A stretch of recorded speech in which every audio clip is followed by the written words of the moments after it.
Well, good evening, y'all, and welcome back to Apron Strings. Sure am glad you're here, and I'm glad I get to be here. I'm trying to get a few videos done just in case something keeps me from being able to do them. I'll have some already lined up and scheduled to come out for y'all, so maybe I can have a productive day, get ahead a little bit, because I like to visit, and I don't want y'all to forget me. I want to be there in front of you where you'll know, hey, I got to go back and check and see what's new.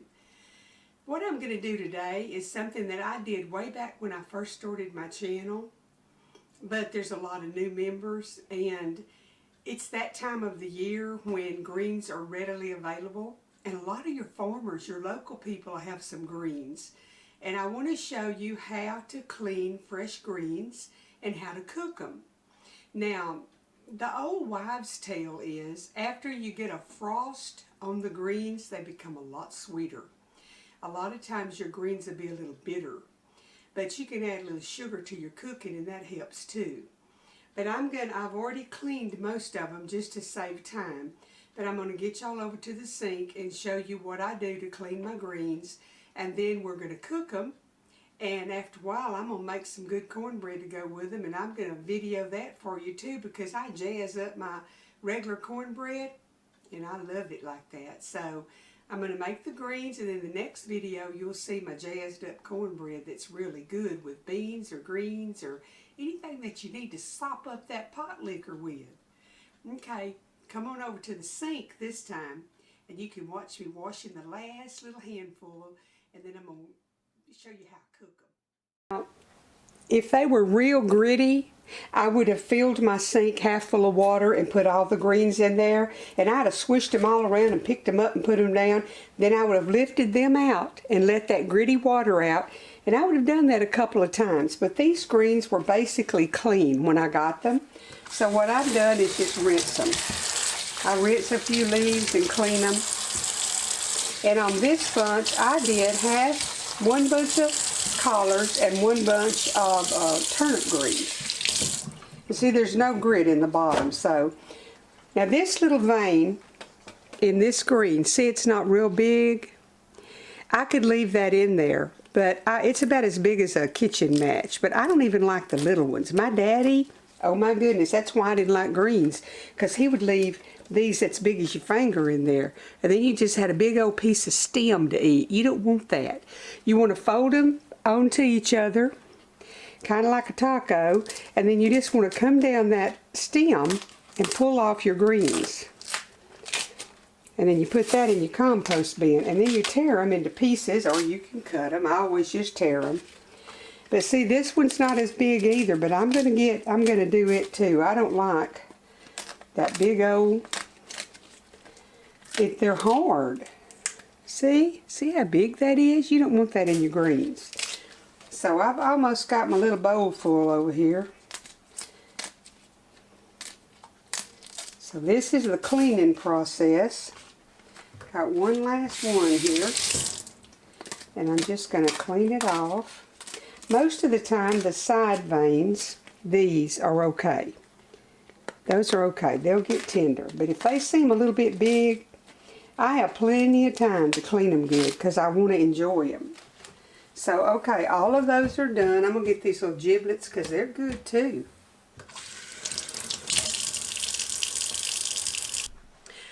Okay, y'all, that's the cleaning process. Now I'm going to get my pot ready and get my bacon out and show y'all how I cook a pot of fresh greens. Now listen, there ain't nothing much better unless it's a homemade coconut pie than fresh greens and cornbread. So let's get this show on the road where we can have us some greens for supper tonight. And you know what? I don't even have to have any meat. If I can just have me some greens and a little pepper sauce and some cornbread, I think I done died and went to heaven, and I'm eating heavenly manna. Everybody don't agree, but they're awfully good. So let's get over to the stove and we'll get our bacon cooking where we can get our greens done. Now they have to cook down till they're real tender. I like to bring them to a boil and then cut them down on a simmer for an hour or two. And you can cook them half a day. I just like for them to get tender. And those collard greens are a little tougher than the turnips, so they need to get a little more tender. Also, sometimes I'll throw in some mustard. I'll mix all of them, or sometimes I do just turnips or just collards. I guess my favorite greens are collard greens, but today we're having turnip greens and collards mixed, but we're not putting any of the turnips that are on the bottom of the greens. I'm not using any turnips today. Okay, let me get the bacon out and get it going. Now this is what I get to season with. It's Wright's bacon ends and pieces. Blue Ribbon makes it and others make it, but I always look on the back and I try to get some that has plenty of lean in it.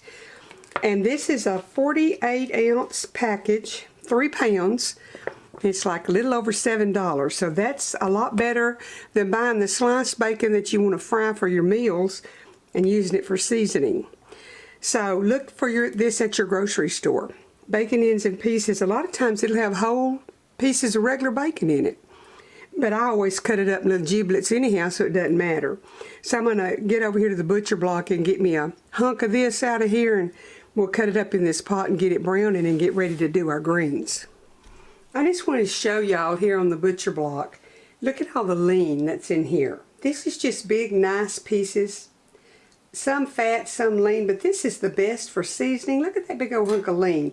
The reason this is odd thicknesses, some of it's real thick, some of it's thin.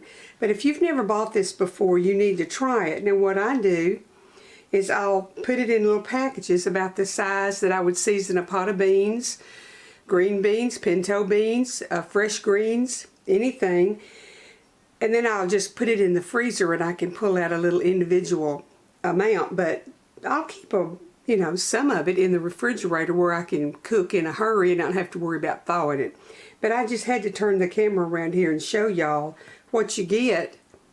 It's like $2 a pound for really good seasoning bacon. Okay, I'm going to turn y'all back around to the skillet where we can get it going. Now that's a strange looking skillet, isn't it? I'm going to use my stove pot because I generally cook my greens in a pot. And I'm just going to lay that down in there, but I'm going to clip it in little pieces. My scissors will clip.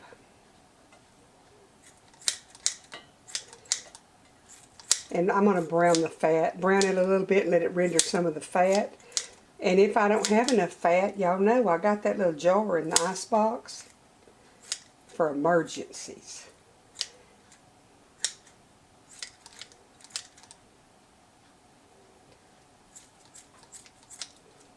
This is a good way to have bacon bits for your baked potatoes, and then you can save the grease for seasoning stuff like this with. And I do like plenty of bacon flavoring. Now, this week, our Kroger has their spiral hams on sale for 77 cents. And I'm going to pick me up one of them, and I'm going to do the same thing. I'm going to package it in individual amounts to season with. That's cheaper than any bacon you're going to get, 77 cents a pound. So if you like to season with smoked meat and you like that flavor, then that's an idea. You can check and see if you have a Kroger in your area, or if you have several of the stores have been putting those spiral hams on sale, and they're not about to expire because I've already bought one to do that with. But I just like to have it on hand.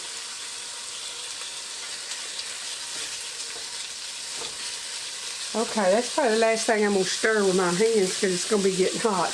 I'm going to let that render the fat, and I'll come back and show y'all. Well, I thought that was up close where you could see. Let's see here.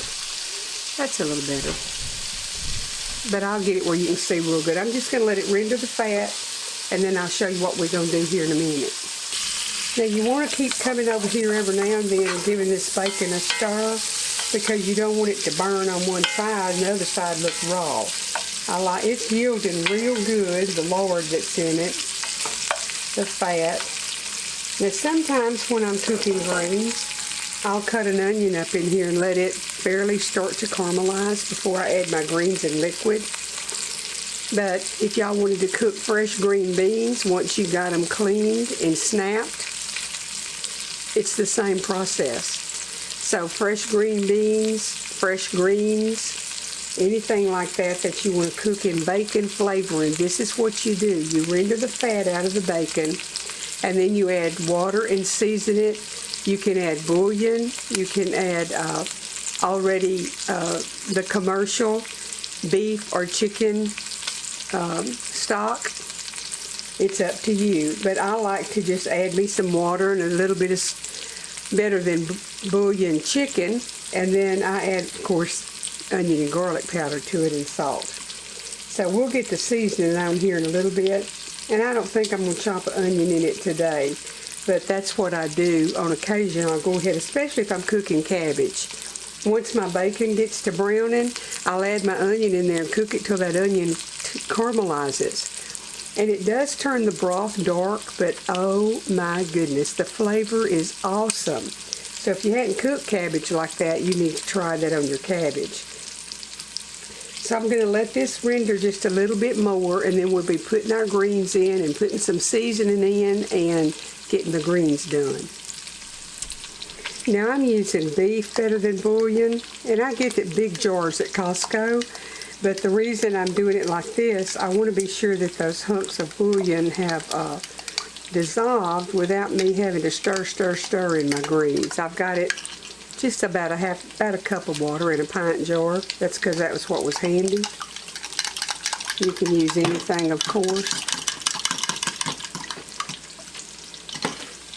And that way when I add my other liquid and put it in there. So y'all know how I am about seasoning with onion soup mix. I am going to put a package of onion soup mix in here, and I put it in just about all of my fresh vegetables that I cook. So I'm fixing to get my greens in here and get me some more liquid to put in, and get my onion and garlic powder and some salt and pepper, and just put the lid on them and let them cook until they're tender. So I'll be back in just a minute to show y'all.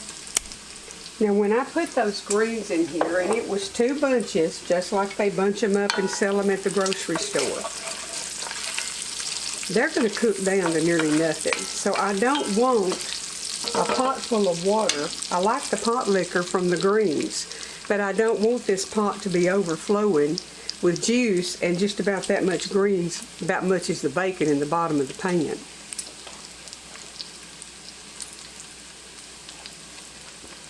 So I'm going to put my greens in.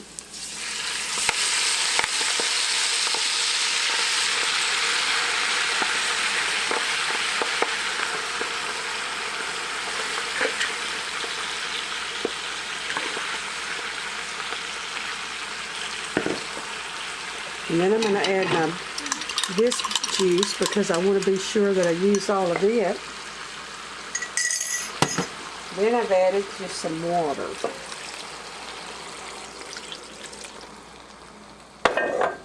Now let's stir it and see. Yeah, I've just got, can y'all see the water in the bottom?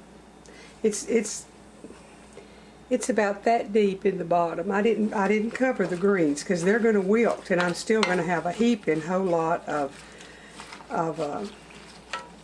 juice. That's okay. I like to soak it up with cornbread. Now I'm going to scooch me a little place back right here because I'm going to put a package of my onion soup mix in there. I told y'all before, kind of repetitive here, I get it at Aldi. You get 2 packages for 50, I think it's 58 cents. Then I'm going to stir it a little bit, make sure it's dissolving well. And then I'm going to measure about a couple of teaspoons of garlic powder. Y'all know this is not a set recipe. This is just doing. And I'm going to put that's about a tablespoon, about 2 tablespoons of onion powder. And I may come back and add some more onion powder. And right now, I'm just going to add about a teaspoon of salt, and we'll come back and taste, because with no more broth in that, I don't want them briny. I may have to add some more broth. I might have added too much salt for the amount of broth I'm going to have. I can't hardly wait, y'all. I love fresh greens. And I wanted to plant them back there in my raised beds, but Troy didn't get around to helping me put a fence across there where the chickens couldn't get in. They just get right up in there and scratch. I got lots of big earthworms in there where they found that out. So I didn't plant yet back there, but he said that he would get the boys to help him put a fence across there where they can't get over there where the raised beds are. So that'll be good. All right, I'm going to let them cook down, and I'll be back here directly and show y'all what we got going on. Okay, they're starting to kind of wilt. They haven't come up to a boil yet. I'm going to turn it back up and get them up to a boil, and then I'll just let them simmer on low for a couple of hours. And in the snap of the finger, 2 hours is going to fly by for y'all, and you're going to see some really good mixed turnip and collard greens. Okay, you can see the steam still coming off of them, but I just got the greens off the stove. I'm going to let them cool just a little bit, and I'm going to put some in a bowl and taste of them. And make you some greens, or use the same method and make green beans or cabbage, any fresh vegetable that's green like that. Fresh pintos, even your frozen black-eyed or cream or purple hull peas, the same method. You get your seasoning right, and they'll taste good.